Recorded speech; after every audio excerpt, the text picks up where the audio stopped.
चली जा रही थी। बाहर अंधेरा हो चुका था। वो बोगी लगभग खाली थी। उसने घड़ी देखी तो रात के 9 बज रहे थे। अब तक तो उसे घर पहुंचे 2 घंटे हो जाते, पर ट्रेन बहुत लेट हो गई थी। ट्रेन रुक गई। उसने झुककर खिड़की से देखा। कोई छोटा मोटा स्टेशन था, पर चाय तो मिल ही जाएगी। एक अधेड़ उम्र की औरत ने उसे पुकारा, बेटा। अब जी कहिए। एक चाय ला दोगी मेरे लिए? मेरे हस्बैंड गए हैं स्टेशन पर मैं उन्हें बोलना भूल गई। अब ओके, नो प्रॉब्लम आंटी, मैं ले आती हूँ।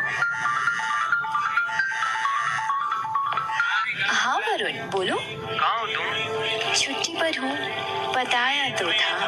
मम्मी पापा के पास जा रही हूँ। अच्छा, घर पहुँच गई? अब नहीं, घर नहीं। इस समय वो लोग कहीं बाहर है छोटी को लेकर, वहीं जा रही हूँ। सरप्राइज है सबके लिए। बहन कैसी है? कैसी होगी, पर जानती हूँ वो ठीक हो जाएगी। वो बहुत हिम्मत वाली है। चलो अब रखता हूँ, बाय। बाय। थैंक यू बेटा।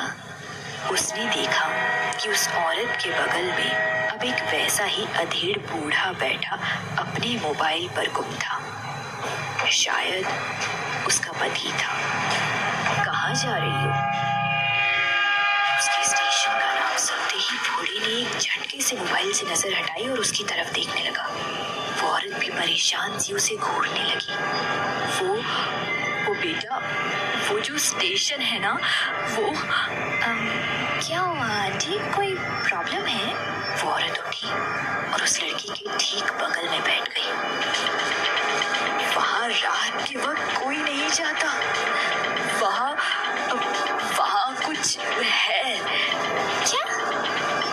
क्या है वहाँ? पता नहीं बेटा। कई मौतें हो चुकी हैं वहाँ। रात के ही समय, दिन में कोई समस्या नहीं। ये आप क्या बोल रही हैं? सही कह रही हो बेटा। रात के वक्त उस स्टेशन पर जाकर कोई वापस नहीं लौटा। हम वहीं से हैं, मतलब एक स्टेशन पहले से। ऐसा करो, तुम हमारे साथ चलो। सुबह हम तुम्हें घर पर छोड़ देंगे। क्या? नहीं, मैं कैसे जा सकती हूँ? मेरा आज घर पहुँचना जरूरी है। हकीकत में वो किसी पे यकीन नहीं करती थी। इतना तो हरगिज नहीं कि किसी अजनबी के घर चली जाए। पर बेटा, आप टेंशन मत लो आंटी, मैं एक टैक्सी। इस वक्त कोई टैक्सी भी नहीं जाती वहाँ। अजीब औरत है। ऐसा लग रहा है किसी B grade horror TV show की स्टोरी सुना रही हो। कहीं ये कोई फ्रॉड तो नहीं? अब क्या ऐसा करो। अरे अब बस भी करो, वो बच्ची नहीं है, ध्यान रख लेगी अपना।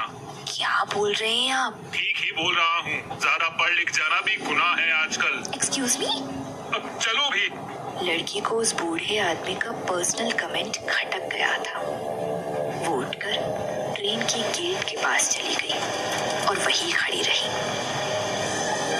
लगभग 9:45 बजे उन पति पत्नी का स्टेशन आ गया। उस औरत ने एक और बेचैन नजर उस लड़की पर डाली, जिसने जानबूझकर उससे नजरें नहीं मिलाई। अब अगले स्टेशन पर उस लड़की को उतरना था, पर काश उसने उस औरत की बात